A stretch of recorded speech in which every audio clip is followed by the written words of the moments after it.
सन 1948 में उन्होंने शरीयत के मुकम्मल निफाज के लिए बाकायदा तहरीक का आगाज किया, लेकिन कायदे आजम मोहम्मद अली जिन्ना के इंतकाल के कमोबेश 3 ही हफ्ते बाद मौलाना पाबंदे सलासिल कर दिए गए। वो पहला हमारा तजर्बा था कि पुलिस जब आती है घर में और गिरफ्तारी होती है हमारे वालिद की तो क्या होता है। दरवाजा जोर जोर से खड़काए गए, पुलिस खड़ी थी तो हमारी आंख खुल गई और साथ में पुलिस की औरतें आई थी और घर की तलाशी ले रही थी।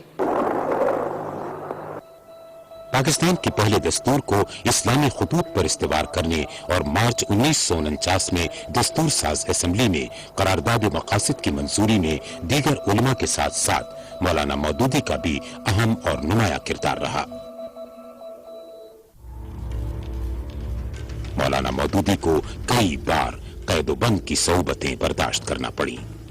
28 मार्च 1953 को तहरीक खत्म नबूवत के दौरान एहतिजाज पर उन्हें एक बार फिर गिरफ्तार कर लिया गया, बाकायदा मुकदमा चलाया गया और 11 मई सन 1953 को उन्हें एक मिलिट्री कोर्ट ने सजाए मौत सुनाई।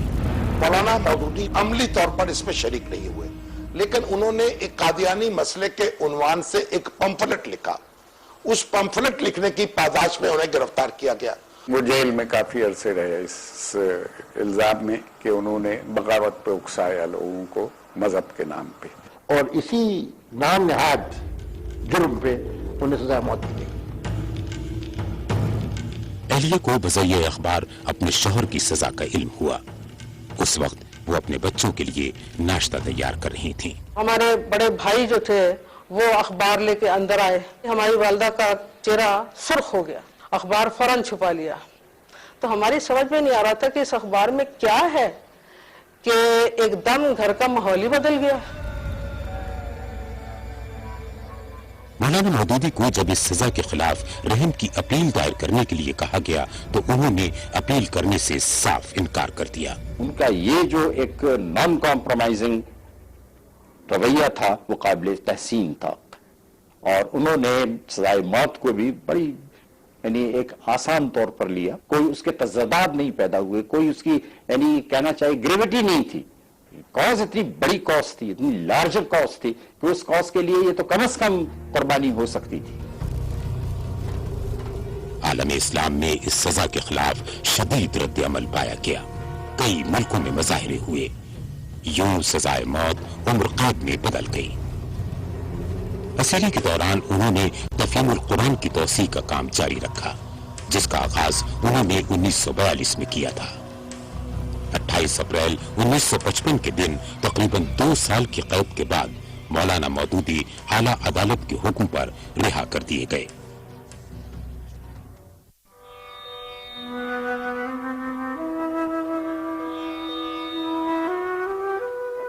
उनकी शख्सियत के कुछ दिलचस्प पहलू भी थे। कुछ का कहना है कि वो पान शौक से खाते थे। पान हमारे घर में पानदान हमेशा से मौजूद रहा है। हमारी वालदा पान बना के और उनकी डिबिया थी पान की, उसमें वो रख देती थी। उसके साथ एक छोटा सा बटवा होता था जिसमें छालिया होती थी, जर्दा होता था, और वो पान वो हर वक्त उनके पास रहता था।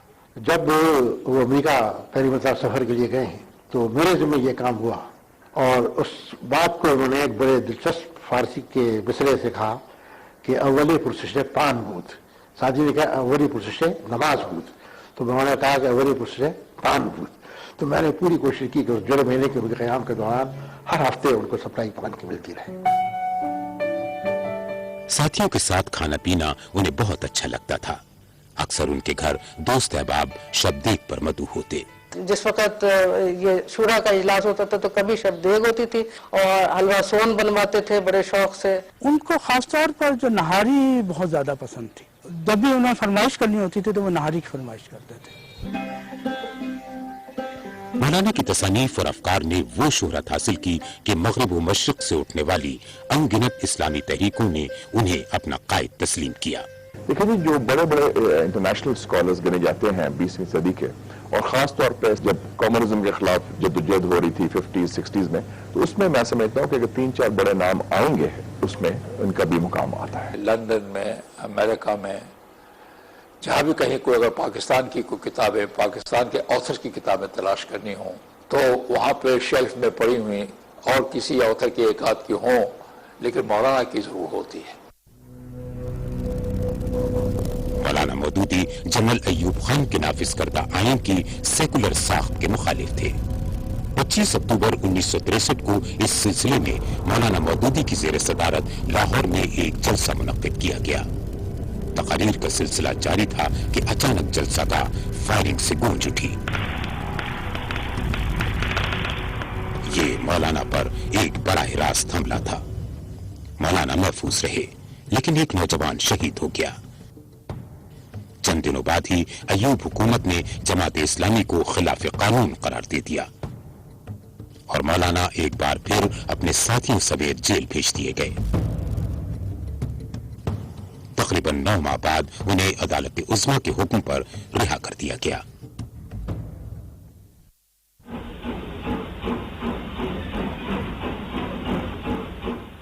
उन्नीस 1964 के सदारती इंतखाबात में उन्होंने अय्यूब खान के मुकाबले में मोहतरमा फातिमा जिन्ना की हिमायत की और हिज़्ब इख्तिलाफ के इत्तेहाद को मुनज़्ज़म करने में कलीदी किरदार अदा किया। और अय्यूब से ज़ाहिर है मौदूदी साहब की लगी सगी रहती थी, अनबन थी, तो उन्होंने फातिमा जिन्ना को सपोर्ट करने के लिए अपना ये नजरिया बदल दिया। तो मालूम होता है कि सियासत में एडजस्टमेंट के और किसी असूल को मौखर करने के लिए अगर उसका मकसद सही हो तो वो तैयार होते थे। और ये बात कई दफा कई मुख्तलिफ हवालों से उन्होंने कि किसी बड़ी बुराई को खत्म करने के लिए छोटी बुराई में इन्वॉल्व हो जाना मसलहतन वो जायज़ है। उनके बगैर बड़ा मशहूर उनका फिक्रा है कि भी अगर फातिमा जिन्ना में तमाम खूबियां हैं और सिर्फ एक खराबी है कि वो औरत है, और हजरत अय्यूब खान में सारी बुराइयां और सिर्फ एक खूबी वो मर्द है, तो मैं उस मर्द पर औरत को तरजीह दूंगा। एक असूल के तौर पर मैं समझता हूँ कि मौलाना उसमें शरीक हुए और उन्होंने एक तरफ से अगर उनसे कोई जदीद अमल हुआ है तो वो गालिबन यही था।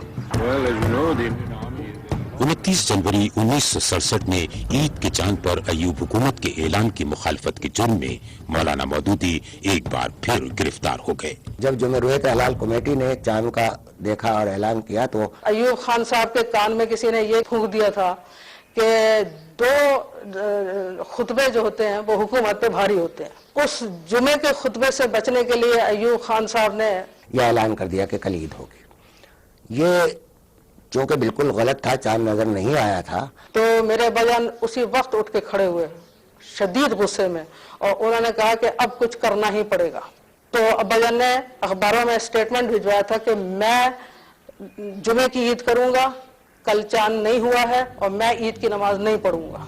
उसके 8 दिन के बाद अब्बाजान गिरफ्तार हो गए थे। अक्टूबर 1966 में उनकी एक और तसनीफ खिलाफत और मलूकियत मंजर-ए-आम पर आई।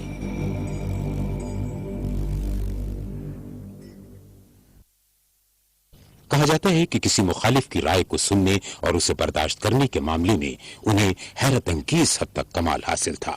सारी उम्र उनकी लोगों ने मुखालफत की, लेकिन उन्होंने कभी किसी तनकीद का जवाब नहीं दिया।